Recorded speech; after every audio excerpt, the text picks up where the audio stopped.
आता थोड्याच वेळात आम्ही गणपती आणायला जाणार आणि त्याच्यासाठी आम्ही घेतले बघा गणपतीसाठी कंठी, विडा पानाचा आणि याच्यामध्ये अगरबत्ती घेतले आणि थोड्याच वेळात आम्ही जाणार आहेत आता. आणि इकडे आतमध्ये जेवणाची तयारी चालू आहे, निवेदाची. इकडे मोदकासाठी खोबरं किसतायत म्हणा मॅडम, बघा इकडे बघा. आणि इकडे प्रज्ञाने सगळ्या भाजीची तयारी करून ठेवली. काय काय तयारी झाली? कुकर लावून झाला. हां कुकर लावून झाला. हां आता काय ना भाजी फोडणीला घालायचं आणि मोदक बनवायचे. ओके. पीठ वगैरे भागवायचं. हां हां, ते आपण नंतर भेटूया थोड्याच वेळात. तुम्ही गणपती येणार तर हो. तोपर्यंत माझं अर्ध जेवण होऊन जाईल.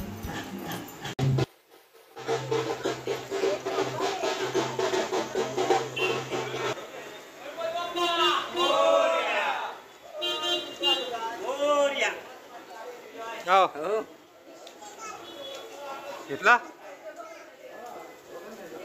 काय रे?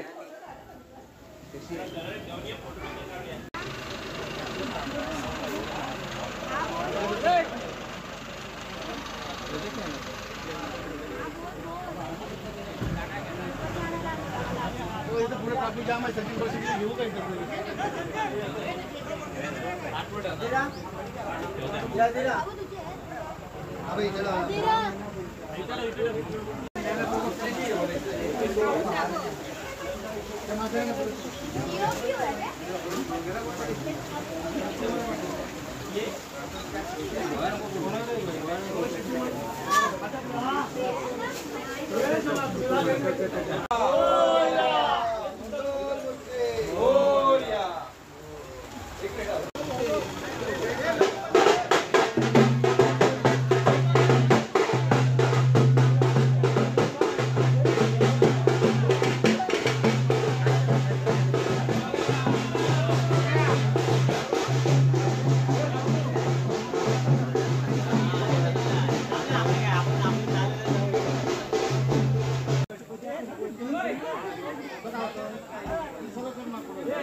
गाडी पुढे घ्या ना.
Hello friends, good evening. तर आम्ही इकडे आलोय घरी, कारण सकाळपासून तुम्ही बघितलंतच खूप घाई गडबड होती.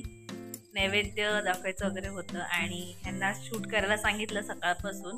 मला इंट्रो द्यायला पण वेळ नव्हता, त्यामुळे त्यांनाच बोलले की तुम्ही जे काय होईल ते शूट करा. तर त्याने केलेलं आहे. अजून इकडची कामं वगैरे आवरून परत खाली जाणार, कारण आरती वगैरे होईल. आणि आमच्याकडची आज आपल्याकडूनच आहे ना सुरुवात. पहिली सुरुवात आमच्याकडूनच. आणि अजून बाकीची पण घरं आहेत, तर तिकडे ही लोक जातील, म्हणजे सुयोग, दीर, ननंद वगैरे. दुपारी पण गणपती आणायला मी जाते दरवर्षी यांच्यासोबत, पण मला नैवेद्य वगैरे दाखवायचं होतं, नैवेद्य वगैरे करायचं होतं, त्यामुळे ह्या तिघांनाच पाठवलं. मी घरीच होती, म्हटलं तेवढ्या आपलं कामं तरी उरकून होतील पटापट, नाहीतर मग जेवायला 3 वगैरे वाजतातच. तसं पण आज उशीर झालाच जेवायला, नाही असं नाही, असतंच पहिल्या दिवशी गणपतीच्या थोडी गडबड असते. तर इंट्रो वगैरे काही दिला नाही आहे, डायरेक्ट व्हिडिओला सुरुवात केली आहे. तर व्हिडिओ कितपत बनला आहे, काय बनलं आहे मला माहिती नाही आहे, मी बघितला पण नाही आहे. तर आता इकडचं झालं आवरून आमचं. सुयोग आता डेअरीत जातील, पुन्हा इकडे येतील, गुरांना वगैरे बांधणार, त्याच्यानंतर पुन्हा खाली जाणार, कारण की परत रात्री उशीर होईल यायला. 10-10:30 तरी होतील, कारण आरत्या व्हायला उशीर होतो. तर चला मग भेटू आपण आरतीच्या टायमाला. आता इकड जास्त गणपतीचंच दाखवते, इकडचं तिकडचं नाही आहे, तर तुम्ही रोजच बघता. पण आता जितका व्हिडिओ झाला असेल तितका तुम्ही एन्जॉय करा.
सर्वदा योग तुझा घडावा, तुझे कारणी देह माझा पडावा.